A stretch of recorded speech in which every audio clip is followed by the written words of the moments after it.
Michael-Biyi is a former legal advisor at the African Union. He's joining us for the latest on this matter. Bolu, thank you so much for your time. But I do want us to begin with the latest on Niger's development, where we're seeing the junta tell its people that you should be on maximum alert because of an increased threat of attack.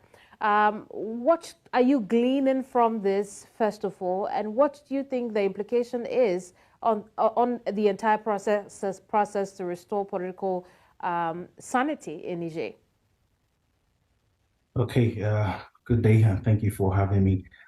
This is what we trying to avoid. Let me just put it that way, because a house divided against itself cannot stand. And if threatening military action before diplomacy will only, bring about situations like this. We have a situation whereby countries are pledging allegiance to ECOWAS and some others to Niger, which shouldn't be the case.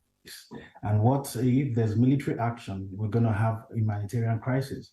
And I personally expect that the ECOWAS and the African Union inclusive would learn from Libya, whereby where there's word of humanitarian crisis, poverty will increase, innocent people will die, the infrastructure of the country that has been built over the years will turn apart. And then we go cap in hand to the people who is probably incited this violence or war amongst themselves and go cap in hand in them for humanitarian aid. It doesn't make sense for us to go to war. Diplomacy should always come first.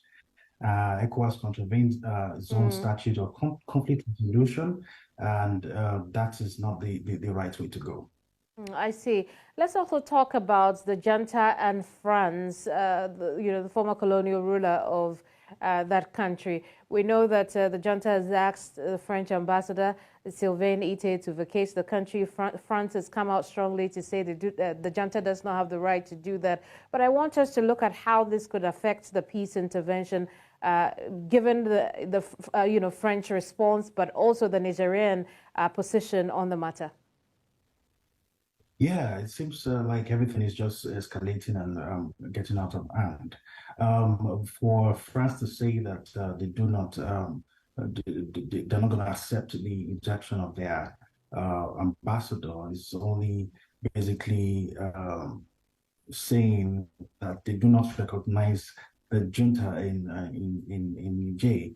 And then we begin to wait to see what's going to happen, perhaps when the time elapses and the ambassador is still there. Is that helpful to the situation? Is that helpful to the peace process?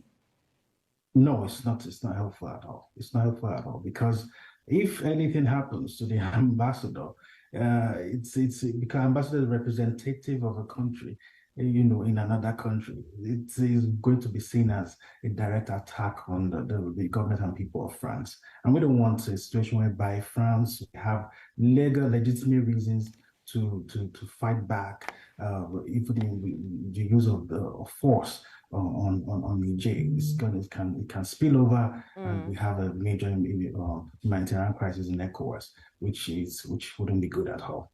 But again, on the front for the junta, we know that when countries were beginning to close up their missions and consulates there in Niger, they had come out to say there was no reason for them to do that. So to have them expel Nigerian, ambassador and the French ambassador to their countries, it would seem that they have tracked back on what they told us earlier. Is that bad fate for their talks with ECOWAS so far? Does it affect it? Yes, it does. It does in some way.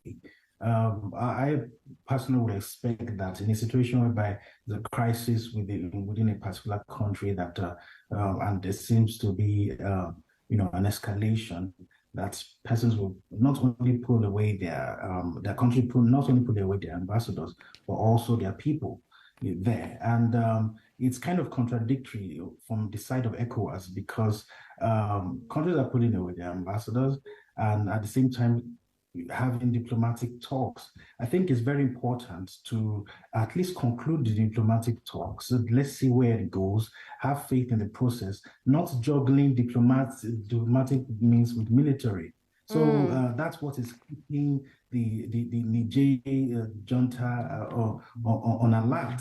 Remove the military entirely. Focus Very on well. diplomacy. That's what should happen, not juggling diplomacy and military together. It doesn't work that way. Bolu, thank you so much for your time here on the news. Thank you very much. Auntie Sama,